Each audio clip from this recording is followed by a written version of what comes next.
Hi everyone! Today we're going to read the story The Gruffalo's Child. It's written by Julia Donaldson and it's illustrated by Axel Scheffler. Okay? Now if you're wondering what that noise is, today Ziggy's come to join us when we're reading. I'm going to tell him to be quiet. Okay? Enjoy the story. The Gruffalo's Child.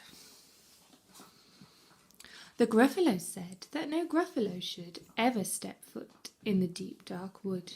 Why not? Why not? Because if you do, the big bad mouse will be after you. I met him once, said the Gruffalo. I met him a long, long time ago. What does he look like? Tell us, Dad. Is he terribly big and terribly bad? Oh, the Gruffalo's child's holding Stickman.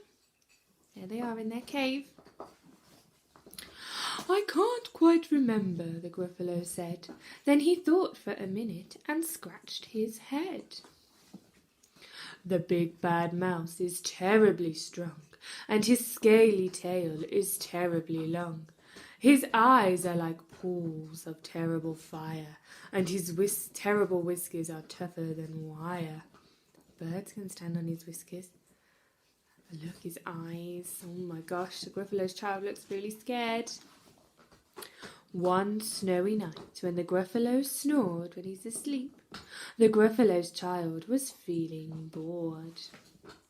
The Gruffalo's child was feeling brave, so she tiptoed out of the Gruffalo cave. The snow fell fast and the wind blew wild. Into the wood went the Gruffalo's child. She looks really excited. Aha, oh-ho, a trail in the snow. Whose is this trail and where does it go? A tail poked out of a log pile house. Could this be the tail of the big bad mouse? Wonder who lives in the log pile house. What animal has a tail like that? Out slid the creature. His eyes were small, and he didn't have whiskers. No, none at all. I wonder what creature this is. You're not the mouse. Not I, said the snake. He's down by the lake eating Gruffalo cake. The snow fell fast and the wind blew wild. I'm not scared, said the Gruffalo's child. Aha, oh, marks in the snow. Whose are these claw marks? Where do they go? Two eyes gleamed out of a treetop house. Could these be the eyes of the big bad mouse? Whose eyes are those? Who lives in the treetop house? Down flew the creature. His tail was short, and he didn't have whiskers of any sort. You're not the mouse. Too-hoo, not I, but he's somewhere eating Gruffalo pie. The snow fell fast and the wind blew wild. I'm not scared, said the Gruffalo's child. She looks a bit scared, looks a bit frightened. Aha, oh-ho, a track in the snow. Whose is this track and where does it go? Whiskers at last, and an underground house. Could this be the home of the big bad mouse? There's the whiskers. Is this going to be the home of the underground mouse? Out slunk the creature. His eyes weren't fiery. His tail wasn't scaly. His whiskers weren't wiry. You're not the mouse.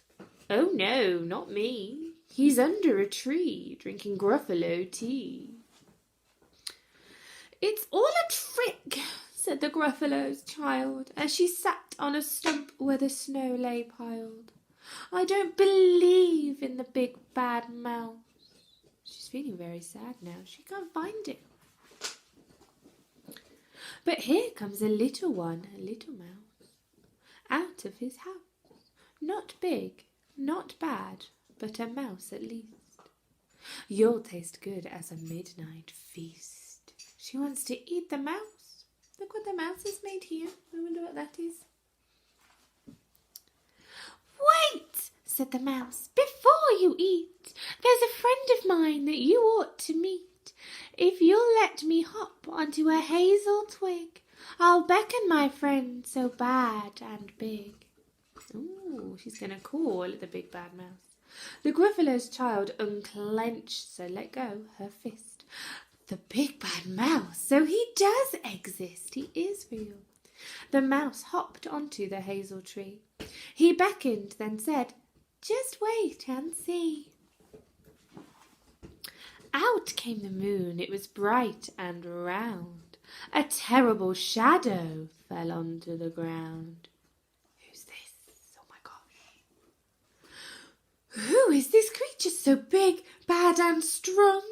His tail and his whiskers are terribly long. His ears are enormous, and over his shoulder he carries a nut as big as a boulder. There it is. Look at Gruffalo's child. She's jumping. She's so scared. The big bad mouse! Yelled the Gruffalo's child. The mouse jumped down from the twig and smiled. Look, she's running away. Aha! Ahoo! Prints in the snow. Whose are these footprints? Where do they go? Whose are these footprints now? The footprints led to the Gruffalo cave. They must be the Gruffalo's child's footprints. Where the Gruffalo's child was a bit less brave. The Gruffalo's child was a bit less bored. She's happy now. She's with her daddy.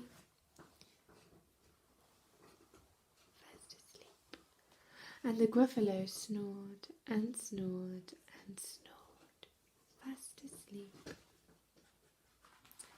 The end. Thanks for listening. See you tomorrow.